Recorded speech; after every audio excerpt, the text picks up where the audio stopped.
You may not have realized it, but SML Theory recently deleted their channel. Today, we're delving into the real reason behind SML Theory's sudden departure from exploring SML content.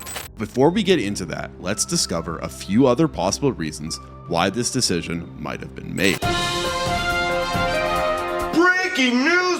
SML community might really be on trembling ground after this. Over the past year, so much has gone down. It's been crazy. We've seen so many people leave for good and bad reasons. And today we've got to talk about another person leaving. And this one's a big deal because this was the largest SML Theory channel out there. But before we get into it, if you're enjoying the content, don't forget to drop a like and subscribe. Now, if you're unfamiliar with the history, this year was a really bad year for being an SML commentator. Two of the largest channels both got cancelled for horrible reasons, and let's just say they like baby oil like Diddy. After these two were cancelled, it left very few content creators in the SML Theory space. Left was SML Theory themselves. Nobody thought that they were going to leave as they were the biggest. But what happened to SML Theory? Well, that's the question fans have been asking ever since the channel vanished without warning. Why would a successful creator just decide to pull the plug like that? SML Theory built its channel up to nearly 150,000 subscribers in just a few years, which is incredible, but now they're done.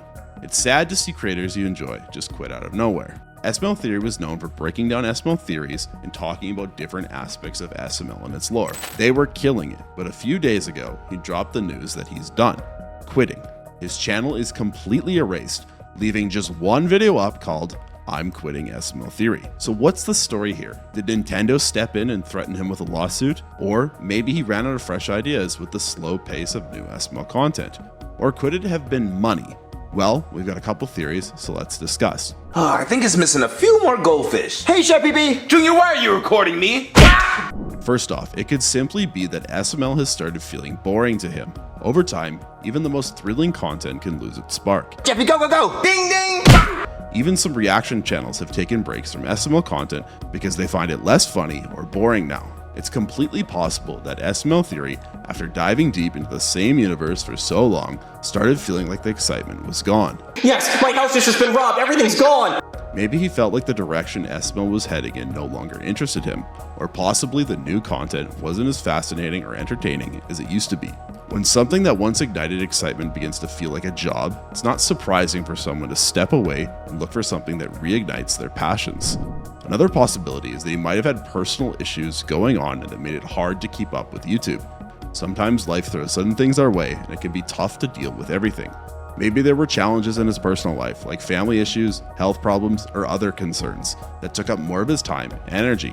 After all, even Logan, the creator of SML, has taken breaks due to health reasons. When this happens, hobbies or side projects like making YouTube videos can become difficult to focus on. But honestly, if we look at how much effort and passion he seemed to put into his first videos, it really feels like he enjoyed what he was doing. He didn't seem like someone who would just give up because of a personal issue. That's why we don't really think that this is the main reason. He seemed to fully love creating content and sharing his thoughts with his audience. Now, our next theory is that maybe he found something else he's enthusiastic about. People's interests change over time, and sometimes we discover new hobbies or goals that we want to spend more time on than what we were doing before. It's possible that he found a new project, a different passion, or something else that excited him even more than making SML Theory videos. And if that's the case, maybe he chose to focus all his time and energy on that instead of YouTube. Another reason could be that he just ran out of ideas. When you think about it, there are only so many theories you can come up with about the SML universe. After a while, you've most likely covered all the major characters, stories, and plot twists.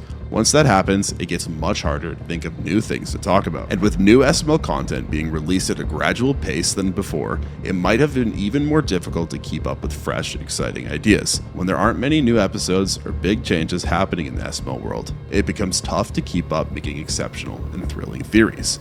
In the beginning, there might have been a lot to dive into, but after a while, it's possible he felt like he discovered everything already. Without new narratives or major developments to study, finding something fresh to discuss likely became a real challenge. Ultimately, the well of ideas may have just run dry, and that could have played a big role in why he decided to stop making videos.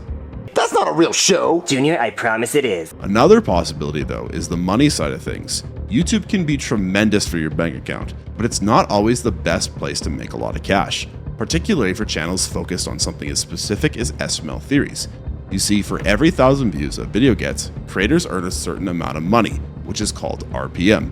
But for content like SML theories, the RPM is very, very low.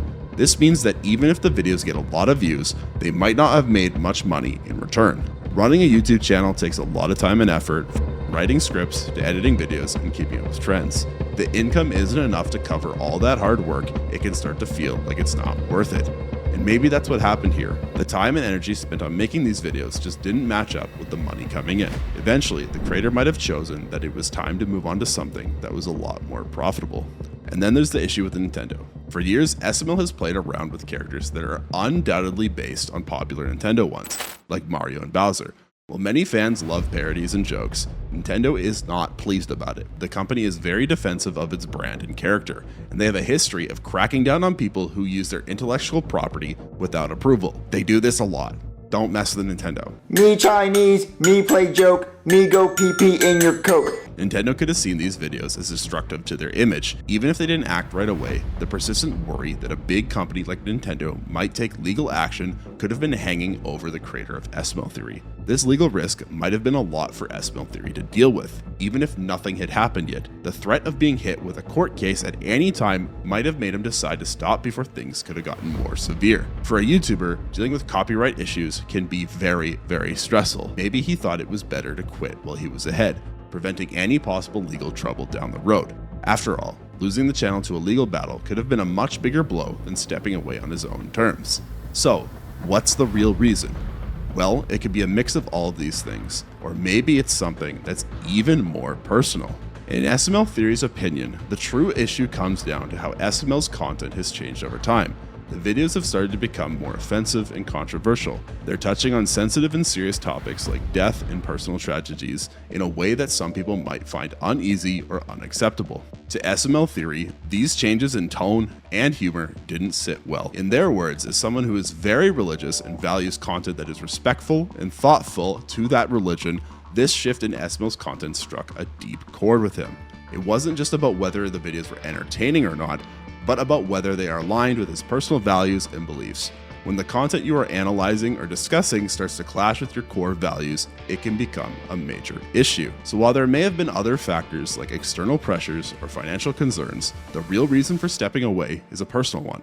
It's about staying true to oneself and one's values. Sometimes, making the decision to leave a project is the only way to remain genuine and true to what you believe in. So thanks for joining us as we dug into the reasons behind SML Theory's departure. It's clear that behind the scenes, there were greater personal reasons for the decision, tied to how the content evolved and how it scrapped with their personal values. If you find this video interesting and valuable, show your support by liking this video and subscribe to the channel to keep updated on our future content as we continue to dive into the SML lore, as now someone has to make SML theories. I'm hoping it's going to be me. If you want to see more of my videos, make sure to drop a comment down below, and have a good night, everybody.